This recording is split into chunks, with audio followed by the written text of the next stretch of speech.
you never lose that hope. Luca is 3. For him to be focusing on our camera this intensely, to have his eyes move as we move, is nothing short of a miracle. Before, he was just like looking through us. At 5 weeks old, Maria Cardona's youngest child was diagnosed with a rare gene disorder that caused severe epileptic seizures. Lots of them. So he had up to 20 seizures a day before the medicine, and where is he now? He is in 1 or 2. A day. Maria gives all credit to a new age strain of medical marijuana called Charlotte's Web. You just put all of this. It's an oil she gives orally, like most parents give Tylenol. She had to move from her home in southwest Charlotte late last year to this Colorado Springs apartment in order to get it. Everybody that we tell them we're going to try medical marijuana, they were like, oh my God, he's going to get high. I'm like, he's not going to get high. No one understood. But to Maria and her husband, it was simple. We have tried 13 different medicines, so why not? Why not medical marijuana? Go show grandmama. Same story for mom and native Charlottean Liz Gorman. Her daughter Maddie has severe epilepsy. Over 5 years, we've had uncontrolled seizures. She's 7, but on an 18-month-old level. Hey, Maddie, can you count the balloons? I remember really thinking that I loved it when she was little and that I wished I could keep her that way forever, and somehow I got that. You can do it. Maddie's been on 14 medications, even had brain surgery. Nothing worked. Within weeks of hearing about Charlotte's Web, Liz and Maddie moved to Colorado. Her husband had to stay in North Carolina for his job. We're nowhere near a therapeutic dose. We're at a very tiny dose still. But you've seen improvements in a very tiny dose. What is the secret behind this medicine? The answers we learn were up this dirt road tucked high in the Rockies in an unsuspecting cabin marked as private. This is the headquarters for the company making Charlotte's Web. The location is called The Grow.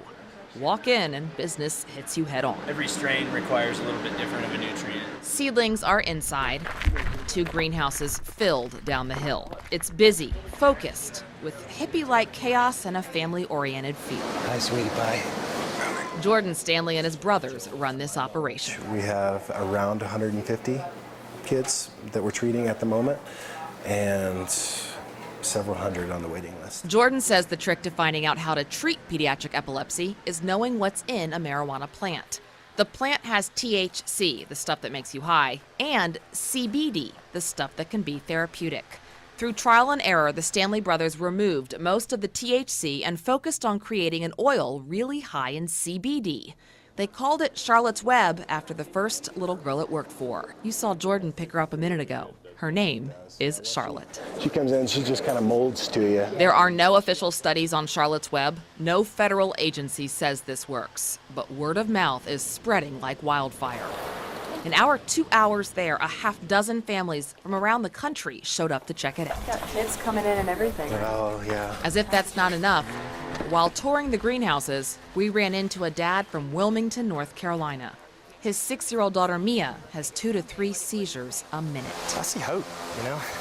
It almost brings tears to my eyes to come here and see this. Are you going to move here from Wilmington? It's a very good possibility, yes. We get to be the people that get to make a difference. It's an honor and it's a thrill to be able to be a part of all of these families' lives. You can look at this one. Lives, which according to these 2 Carolina moms, are getting better. Any little thing, little good thing, like a smile, gaining, strength, that makes our days. Please say hi. As for the future, Liz says she has no problem begging North Carolina lawmakers to specifically legalize medical marijuana high in CBD. The medicine, she reminds anyone who will listen, helps kids and gets no one high. To me, it's pretty black and white. It's hard to understand why this is something that children all over the country who are suffering with similar types of epilepsies shouldn't have access to. It's just a little bit, it's very sad. Oh, where's that one go? We shouldn't have to move for this.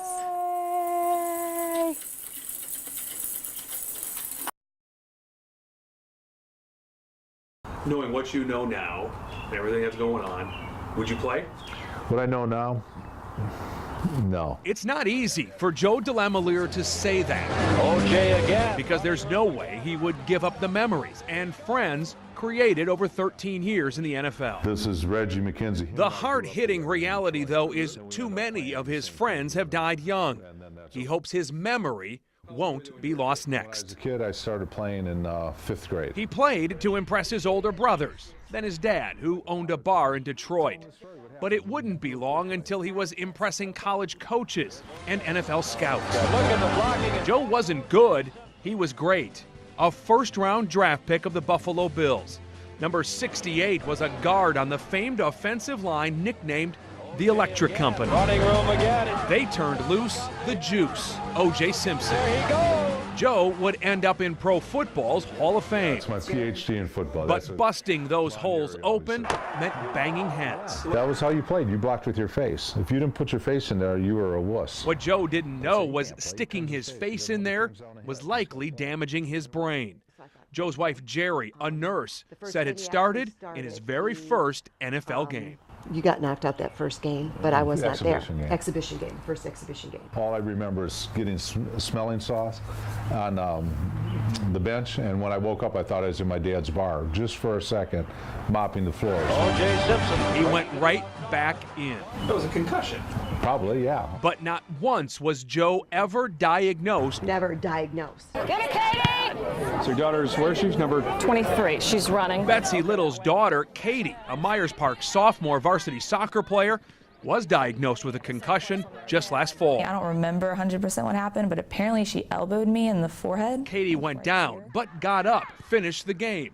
She felt fine that night and suited up the very next day. By the second half, my head was hurting so bad I nearly started crying on the field. That's very common. Dr. David Wershashevsky is the director of the Carolina Sports Concussion Program. So you're back playing soccer? He was the one who diagnosed Katie with a concussion. In sports, it's the one injury that doesn't get better by working through it. It only worsens. Katie was diagnosed not just by her symptoms, but because of a test she had taken long before her injury. It measures memory and speed of thinking. The results are a baseline to be compared after a hit to the head. My memory had dropped by about 50%. When you saw that, what did you think? I was like, crap, I'm in school, this can't happen. I need my memory. And it would take 4 months for her to heal. I couldn't stay focused in the classroom. You need an extended period of rest from participation in sports because your vulnerability increases when you have a cluster of injury. This was in camp. And there's little doubt Joe played through many clusters. Always had a headache. I mean, every day. He traveled to UCLA. Doctors took scans of his brain. They found evidence of CTE. Oh, what a hit! It's a disease of the brain, a buildup of protein that shuts down nerve cells. It's caused not just by concussions, but by repeated blows to the head. Researchers estimate Joe took more than 200,000. I said, what's the prognosis? And that was the question I needed to ask, but they said, we don't know. So Joe has made it his mission to look for answers. Hello. He recently joined vets working their way through head injuries and post-traumatic stress at this clinic in Huntersville. They want to see if treatments in a hyperbaric chamber can help heal the brain. I don't want them to say, or my grandkids, boy, he was a great football player, or he was a good football player. I want them to say, he did a lot trying to help other people. Looking for 2 laps to go. Allison and Waldrop door to door.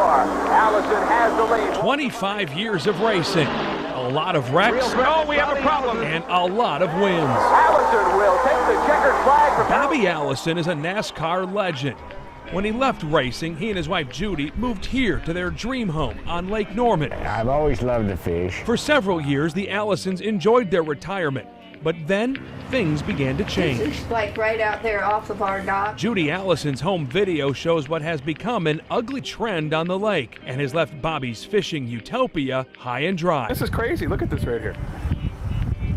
Heartbreaking. Bobby's lakefront property is now less lake and more mud. We've had people mow this out here.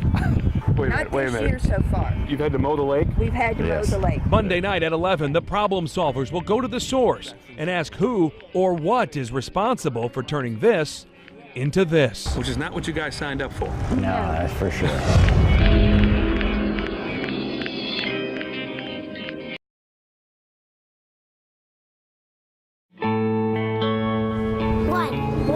One. 1 in 88. You don't want to hear that there's anything wrong with your child. 1 in 54 boys will be diagnosed with autism by age 8. We now have an epidemic of autism in the United States. Tonight, the warning signs, the therapies, the hunt for clues. We think we have our finger on when autism is sort of happening. We'll take you to the labs of Chapel Hill. It really was an aha moment. Head to the vineyards. I really want this for everyone. Of the California coast. Best paying job I've had so far. And we'll hear from a woman who took on a governor. I wrote it at my kitchen table. Determined to make a difference. It created a national firestorm. Autism, Answers and Understanding starts right now. Good evening and welcome. I'm Jamie Bull. 1 in 88. They're numbers. They're impersonal. Until you put a face to them, until it's your child, a family member's, maybe a friend's. The number of children diagnosed with autism has nearly doubled in 6 years. There's nothing for them once they leave the public school system. All of the support that is embedded within the public school system stops when they age out. That's where we come in. Now, the we Heather is talking about is TIAA-CREF, a financial services company with a big presence here in Charlotte. The company expanded its portfolio by jumping into agriculture. The company, though, was having a problem retaining a reliable workforce. So with her son very much in mind, with that nagging question of what happens to those with autism when they become adults, she came up with an idea. Fruits of Employment. It's a program she launched at 2 farms. One is in Washington State. Heather invited us to visit the other in California wine country. Deep inside these 4,100 acres along the central California coast, you'll find Chris Ekman. Best paying job I've had so far. He's a young man beating the odds. I've been told I have Asperger's. Asperger's is a form of autism. It's estimated 66% of adults with autism are unemployed. I'm doing my best. It's I just have a hard time understanding other people, you know. Very diversified ranch. We've got wine grapes, grow strawberries, broccoli, lettuce. John Machado is the manager of the White Hills Ranch just outside of Santa Maria. This Central Coast area is really, you know, Chardonnay, white grapes. He's a fourth-generation farmer. He's never been opposed to trying new things. But when TIAA-CREF, the farm's owner, came to him with the idea for a program called Fruits of Employment, he needed convincing. We had our doubts, maybe nervous, not knowing what we were going to be up against here. This is the first thing I say to everyone. This is not a charity program. Panda Hershey is a portfolio manager for TIAA-CREF. We're doing this because it makes sense for our business. The company was looking for a more stable, reliable labor source. It sought help from experts who had set up other special needs employment programs. And White Hills started small. We started with a little 15-acre block of Chardonnay grapes right in front of the office. 11 people with autism and other disorders were selected to be in the program. They were paid and scored on productivity just like everyone else. Worked with them and realized that they really picked up on it really quickly. Suddenly, that business decision was looking pretty good. Were you surprised at how it's worked? Yes, pleasantly so. Cindy O'Bannon is the disability consultant at TIAA-CREF. She's worked to match the right people to the program. I just see people growing and changing, and they really begin to realize what options are available to them as individuals because their confidence increases. They were no longer autistic or schizophrenic. They were employed. Everything has to be tucked in between the wires. Take Hugo Sierra. He's been on the job 10 months. They treat you really nice. They care about you. In these hills, his disorder is understood, not dwelled upon. Tell me about getting like the paychecks when you get that. What does that feel like? Oh, awesome, dude. I'm saving up to buy a car. So I'm working right now on my driver license. It's amazing to sit here and hear, you know, what they had before, and now they're actually getting a paycheck every week. The program has been so successful, the talk now is, where can it be done next? I have learned that everyone has a talent and gift, if only we can stop and listen for it. And as the sun sets on another workday, Chris Ekman and the others are thankful someone did. It's nice, it's nice to have people I can work with.